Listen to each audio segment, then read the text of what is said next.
ವಿಷಯ ಏನಂದರೆ, ಯೋನ ಪ್ರವಾದಿ ದೇವರ ಮಾತು ಕೇಳದೆ ಹೋದರೆ ಆತನಿಗೆ ಆಗತಕ್ಕಂಥ ಸಂಭವಿಸಿದ ಕಷ್ಟವನ್ನು ಕುರಿತು ಹೇಳಲಾಗಿದ್ದೇನೆ.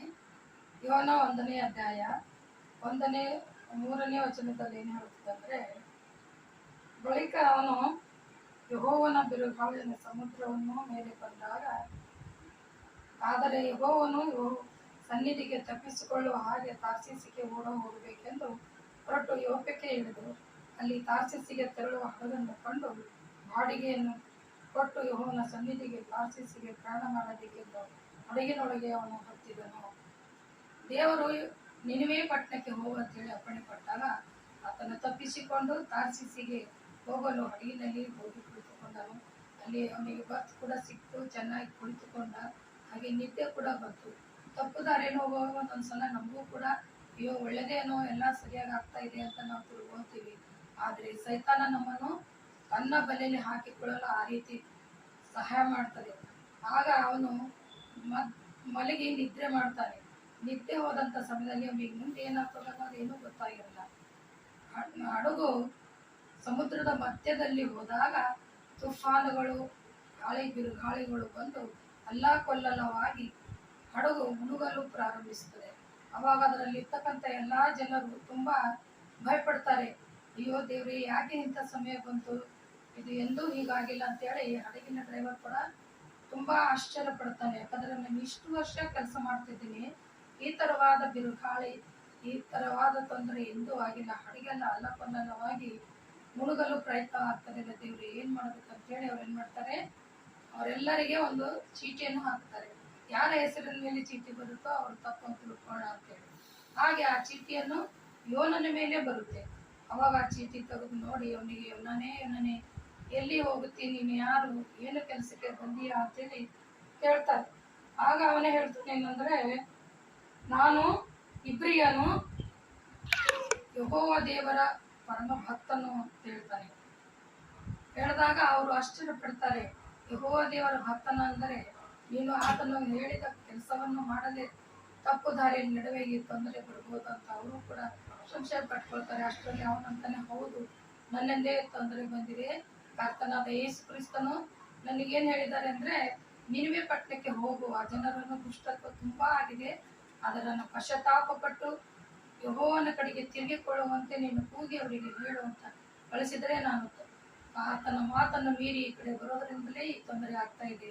ಅದಕ್ಕೆ ನನಗೇನ್ ಮಾಡ್ರಿ, ಎತ್ತಿ ಸಮುದ್ರದೊಳಗೆ ಬಿಸಾಡಿ ಬಿಡ್ರಿ, ಅವಾಗ ಎಲ್ಲವೂ ಶಾಂತವಾಗುತ್ತದೆ ಅಂತೇಳಿ ಯೋನ ಪ್ರವಾದಿಯ ಜನರಿಗೆ ಹೇಳ್ತಾನೆ. ಹಡಗಿನಲ್ಲಿ ಇರ್ತಕ್ಕಂಥವ್ರಿಗೆ ಅವ್ರು ಏನ್ ಮಾಡಕ್ಕಾಗ ಸಾಧ್ಯ ಇಲ್ಲ. ಇವ್ ದೇವ್ರು ಇನ್ನು ಮಾಡೋದಿನ್ನೆಲ್ಲ ಮುಗಿ ಹೋಗ್ತಾ ಇದೇವಲ್ಲ, ಸರಿ ಅಂತ ತಿಳಿದ್ಬಿಟ್ಟು ಅವನನ್ನ ಸಮುದ್ರದಲ್ಲೇ ಹಾಕಿ ಬಿಡ್ತಾರೆ. ಹಾಕಿ ಬಿಡೋಷ್ಟರಲ್ಲಿ ದೇವ್ರು ಏನ್ ಮಾಡ್ತಾನೆ, ಮತ್ತೆ ಕರುಣೆ ಬಂದು ಯೋನ ಪ್ರವಾದಿನ ಕಷ್ಟದಿಂದ ತಪ್ಪಿಸಬೇಕಂತೇಳಿ ಒಂದು ಮೀನಿಗೆ ಅಪ್ಪಣೆ ಕೊಡ್ತಾನೆ.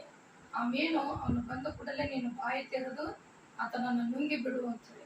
ಅದೇ ಪ್ರಕಾರ ಆ ಮೀನು ಆತನ ಯೋನ ಪ್ರವಾದಿನ ನುಂಗುತ್ತದೆ. ನುಂಗಿ 3 ರಾತ್ರಿ 3 ಹಗಲು ಮೀನಿನ ಹೊಟ್ಟೆಯೊಳಗೆ ಇರ್ತಾನೆ. ಅವಾಗ ಅವನಿಗೆ ತುಂಬಾ ಪಶ್ಚಾತ್ತಾಪ, ಹೌದಲ್ಲ, ನಾನು ದೇವರ ಮಾತು ಕೇಳಲೇ ಇಲ್ಲ, ಅದಕ್ಕಾಗಿ ಇಂಥ ಸಮಸ್ಯೆ ಬಂದಿದೆ ಅಂತೇಳಿ ಕಷ್ಟಪಟ್ಟು, ದೇವ ನನ್ನ ತಪ್ಪನ್ನು ಕ್ಷಮಿಸಿ ನನ್ನನ್ನು ಪರಾಮರಿಸು ಅಂತೇಳಿ ಆ ಮೀನಿನ ಹೊಟ್ಟೆಯಲ್ಲಿ ಇದ್ದಲ್ಲೇ ಬೇಡ್ಕೊಂಡಾಗ ದೇವರು 3ನೇ ದಿನದಲ್ಲಿ ಆ ಮೀನಿಗೆ ಅಪ್ಪಣೆ ಕೊಡ್ತಾರೆ. ನೀನು ಸಮುದ್ರದ ತೀರದಲ್ಲಿ ಹೋಗಿ ಸಮುದ್ರದ ಅಲ್ಲ ನಿಂತು ಬಿರುಗಾಳಿ ಶಾಂತವಾಗಿಬಿಡುತ್ತದೆ. ಅವಾಗ ಆ ಮೀನಿಗೆ ಅಪ್ಪಣೆ ಕೊಡ್ತಾರೆ ದೇವ್ರು, ಏನಂದ್ರೆ ಯೋನ ಪ್ರವಾದಿಯನ್ನು ನಿನ್ನ ನುಂಗು ಅಂತೇಳಿ. ಆದ ಮೀನು ಏನ್ ಮಾಡ್ತದೆ ಅಂದ್ರೆ, ಇವನ ಪ್ರವಾದಿಯನ್ನ ನುಂಗಿ ಬಿಟ್ಟು ಅವನ ಹೊಟ್ಟೆಯಲ್ಲಿ ಅಂದ್ರೆ ಮೀನಿನ ಹೊಟ್ಟೆಯಲ್ಲಿ ಇವನ ಪ್ರವಾದಿ 3 ರಾತ್ರಿ 3 ಹಗಲು ಇರ್ತಾನೆ. ಅವಾಗ ದೇವರಲ್ಲೇ ಬೇಡ್ಕೊಳ್ತಾನೆ, ದೇವ್ರೇ, ನಾನು ತಪ್ಪು ಮಾಡಿದ್ರೆ ನನ್ನ ಕ್ಷಮಿಸಿ, ನೀನು ಮೀನಿನ ಹೊಟ್ಟೆಯಲ್ಲಿ ಇಟ್ಟು ನಾನು ಸುರಕ್ಷಿತವಾಗಿ ಸ್ತೋತ್ರ, ಇನ್ನ ಮೇಲೆ ಅಂತ ತಪ್ಪು ಮಾಡಲ್ಲ ಅಂತೇಳಿ ಕ್ಷಮಿಸ್ಕೊಂಡು ಕ್ಷಮಾಪಣೆ ಕೇಳಿದ ನಂತರ ಅದನ್ನು ನದಿಯತ್ತ ಅಂದ್ರೆ ಸಮುದ್ರದ ತೀರದಲ್ಲಿ ಬಂದು 3ನೇ ದಿನದಲ್ಲಿ ಬೆಳಗ್ಗೆ ಉಗುಳಿ ಬಿಡುತ್ತದೆ. ಅವಾಗ ಎದ್ದು ಅವನು ಮತ್ತೆ ತಿರುಗಿ ಸ್ನಾನ ಮಾಡಿ ಸ್ವಚ್ಛವಾಗಿ 2ನೇ ಅಧ್ಯಾಯದಲ್ಲಿ ಇರ್ತದೆ, ಅದನ್ನು ತಿರುಗಿ ನಿನೆವೆ ಪಟ್ಟಣಕ್ಕೆ ಹೋಗಿ ನಿನೆವೆ ಪಟ್ಟಣದ ಎಲ್ಲಾ ಜನರಿಗೆ ಹೋಗಿ ಹೇಳ್ತಾನೆ, ಕರ್ತನಾದ ಯೆಹೋವನ ದೃಷ್ಟಿಗೆ ನೀವೆಲ್ಲರೂ ಕೆಟ್ಟವರಾಗಿದ್ದೀರಾ, ನಿಮ್ಮ ನಿನೆವೆ ಪಟ್ಟಣವನ್ನು ನಾಶ ಮಾಡಲಿಕ್ಕಿದ್ದಾರೆ.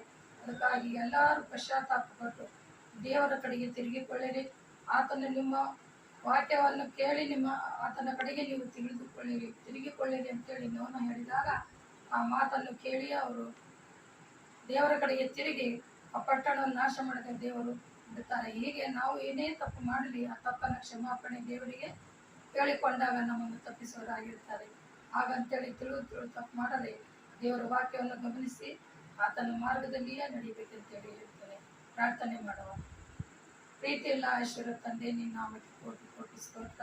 ಈ ದಿವಸ ಯೋನ ಪ್ರವಾದಿಯು ನಿನ್ನ ಅಪ್ಪಣೆ ಮೀರಿದ ನಂತರ ಆತನಿಗೆ ಆಗತಕ್ಕಂಥ ಸಂಭವ ಕಷ್ಟಗಳು ನಾವು ನೋಡಿದ್ದೇವೆ.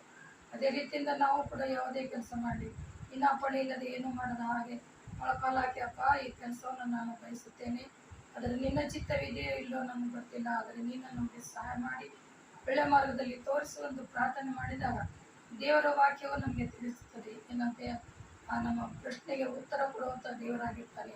ಅದಕ್ಕಾಗಿ ನಾವು ದೇವರ ಉತ್ತರಕ್ಕೆ ಕಾದಿಕೊಂಡು ಆ ಉತ್ತರದಂತೆ ನಡ್ಕೊಳ್ಳಬೇಕಾಗಿ ಕರ್ತನೆ ನಿನ್ನ ಒಂದೇ ನಾಮದಲ್ಲಿ ಬೇಡಿ ಹೊಂದಿದ್ದೇನೆ ರಕ್ಷಕ. ಆಮೇಲೆ